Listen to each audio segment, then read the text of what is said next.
Ladies and gentlemen, boys and girls, welcome. Today, we embark on an extraordinary voyage to a tiny, often overlooked island nation in the heart of the Pacific Ocean. Despite its small size, Nauru is a place of astonishing stories, environmental marvels, and some cautionary tales. Whether you're a geography buff, an environmentalist, or just someone curious about the world, I promise you'll find Nauru fascinating. So sit tight as we uncover 20 mind-blowing facts about this remarkable nation. Let's dive in. First off, did you know that Nauru ranks as the third smallest country on Earth? Its total area is approximately 21 square kilometers, just 8.1 square miles. To put that into perspective, that's smaller than Central Park in New York City. Despite its tiny landmass, Nauru has a rich, complex history and a unique identity that belies its size. It's a tiny dot on the map, but a giant in stories and significance. Now, imagine a nation with roughly 10,000 people. That's about the population of a small town. This close-knit community means that social bonds are strong, and everyone tends to know each other. It also impacts governance, healthcare, and education, creating a society where personal relationships are vital. This small population faces big challenges but also has a unique sense of unity. Here's a surprising fact. Nauru is often considered the least visited country globally. With only a few hundred visitors each year, it remains a hidden gem for intrepid explorers. Its remoteness, lack of international airports, and limited tourism infrastructure make it less accessible than popular destinations. Yet, for those who do venture there, Nauru offers untouched landscapes and authentic experiences far from the crowds. Officially, Nauru is called the Republic of Nauru. It's actually an independent nation with its own government flag and constitution. Gaining independence from Australia in 1968, Nauru is, one of the world's youngest countries. Despite its small size, it asserts its sovereignty on the international stage, participating in global organizations and asserting its national identity. One of Nauru's defining features is its vast deposits of phosphate, an essential ingredient in fertilizers. For decades, phosphate mining was the lifeblood of the island's economy, transforming it into one of the wealthiest nations per capita during its heyday. The phosphate deposits are so extensive that they cover large portions of the island, shaping its economy and landscape. However, the boom came with a cost. The landscape is now heavily scarred by the extensive phosphate mining. Massive pits, craters, and barren rocky terrain dominate what once was lush land. These environmental scars serve as a stark reminder of the destructive impact of overexploiting natural resources without sustainable planning. At first, Nauru really stood out as a symbol of prosperity. Wealth from phosphate exports meant people enjoyed high living standards, with free healthcare and education for everyone. But, when the phosphate eventually ran out, the country was hit hard by economic collapse. Unemployment soared, and the environment was just left devastated. So, Nauru's story serves as a cautionary tale about relying too much on finite resources and, honestly, the importance of taking care of our environment. Interestingly, aside from its economic struggles, Nauru has become known as a tax haven and offshore financial center. Its banking secrecy laws and pretty lenient regulations attracted international businesses that were looking to avoid taxes or maybe even hide assets.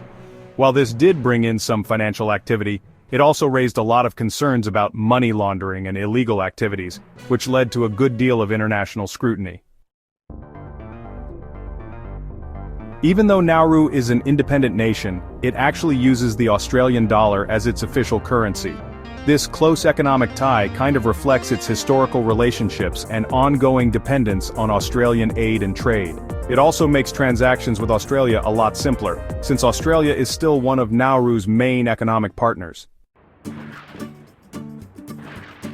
Yes, even with its tiny size and remote location, Nauru is a proud member of the United Nations, having joined in 1999. Its participation allows it to voice issues relevant to small island nations, such as climate change, environmental degradation, and economic development, on the global stage.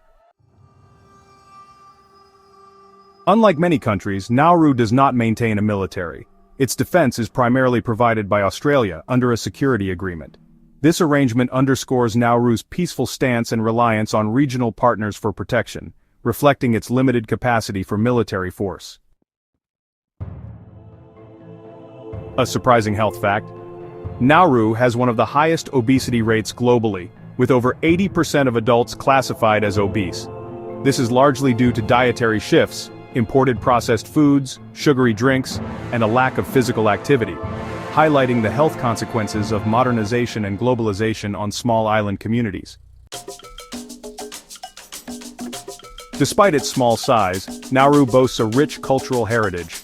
The Nauruan language is uniquely their own, part of the Micronesian language family. And, traditional customs, dances, and community gatherings remain vital. Their culture reflects a blend of indigenous traditions and influences from neighboring islands. The nation's political history has been marked by instability, with frequent leadership changes, internal conflicts, and even coups. These upheavals are often linked to economic struggles, external influences, and internal disagreements over how to rebuild after environmental and economic crises. Since the decline of phosphate exports, Nauru relies heavily on foreign aid from Australia, the United States, and other nations to support essential services like health, education, and infrastructure. This dependency honestly underscores the vulnerability of small island economies to external shocks. In recent years, Nauru has gained international attention for hosting offshore detention centers for asylum seekers trying to reach Australia. These detention facilities have sparked controversy, raising questions about human rights, sovereignty, and regional geopolitics.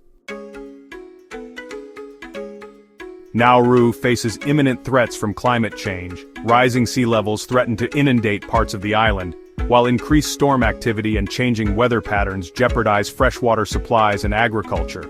As a low-lying island, Nauru is on the front lines of global warming, a stark reminder of the urgent need for climate action.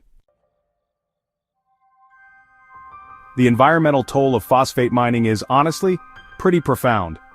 Large swaths of land have been stripped bare, ecosystems destroyed, and the landscape forever altered. Restoration efforts are ongoing, but, much of the damage remains a sobering legacy of resource exploitation. The national flag features a rich symbolism, a blue background representing the Pacific Ocean, and a white star with a smaller star inside. The larger star symbolizes the island's location, while the smaller one inside signifies the Nauruan people. It's a simple yet profound emblem of their identity and place in the world. Finally, amidst economic hardships, environmental challenges, and geopolitical complexities, the people of Nauru display remarkable resilience. They're working toward recovery, restoring environmental damage, diversifying their economy, and building hope for a sustainable future. Their spirit really exemplifies the resilience of small nations and the universal hope for renewal. And there you have it, 20 astonishing facts about Nauru, a tiny island with a wealth of stories, challenges, and hope. From its natural resources and environmental scars to its vibrant culture and resilience, Nauru reminds us that even the smallest nations have profound significance in our interconnected world. Thank you for joining me on this journey. If you have any questions or want to explore further, I'd be delighted to discuss. Until then, keep exploring and stay curious.